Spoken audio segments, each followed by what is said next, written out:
Viewers আসসালামু আলাইকুম। Welcome back to my channel cooking plus. আজকে আমি আপনাদেরকে তৈরি করে দেখাবো আলু দিয়ে গরুর কলিজা ভুনা।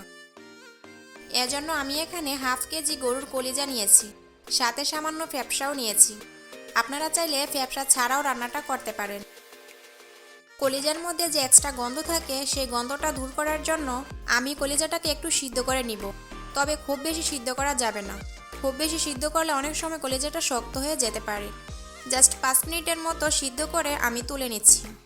আর এভাবে একটু সিদ্ধ করে নিলে কলিজার মধ্যে আর গন্ধ থাকে না।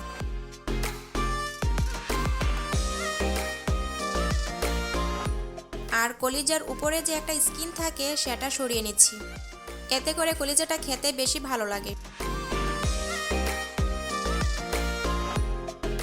এবার রান্নার জন্য নিয়ে নিচ্ছি 1/3 কাপ তেল,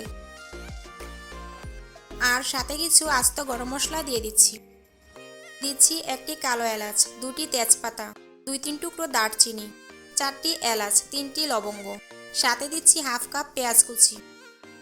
পেঁয়াজটা নেড়েচেড়ে একটু ভেজে নিচ্ছি। পেঁয়াজের কালারটা একটু চেঞ্জ হলেই এর মধ্যে দিয়ে দিচ্ছি 1 টেবিল চামচ করে আদা রসুন বাটা, দিচ্ছি 1.5 চা চামচ মরিচের গুঁড়া, 1 চা চামচ জিরা গুঁড়া, 1 চা চামচ হলুদের গুঁড়া, হাফ চা চামচ কালো গোলমরিচের গুঁড়া, আর দিচ্ছি স্বাদমতো লবণ।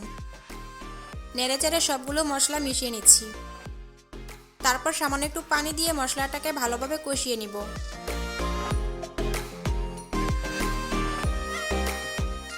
এবার সেই সিদ্ধ করা কলিজাটা দিয়ে দিলাম। এখন মশলার সাথে খুব ভালোভাবে নেড়েচেড়ে মিশিয়ে নিচ্ছি।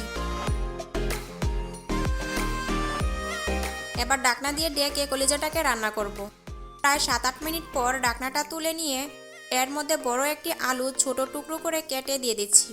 একটু নেড়েচেড়ে মিশিয়ে নিয়ে ঢাকনা দিয়ে ডেকে রান্না করব আরও 4-5 মিনিট। 4-5 মিনিট পর কলিজা আর আলু সিদ্ধ হওয়ার জন্য আমি এখানে 1 কাপ পানি দিয়ে দিচ্ছি। এখন ঢাকনা দিয়ে ডেকে রান্না করব আলু আর কলিজাটা সিদ্ধ হওয়া পর্যন্ত।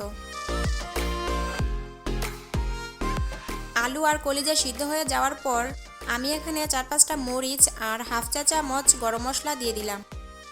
এখন সব কিছু আবারও একটু নেড়েচেড়ে মিশিয়ে নিচ্ছি।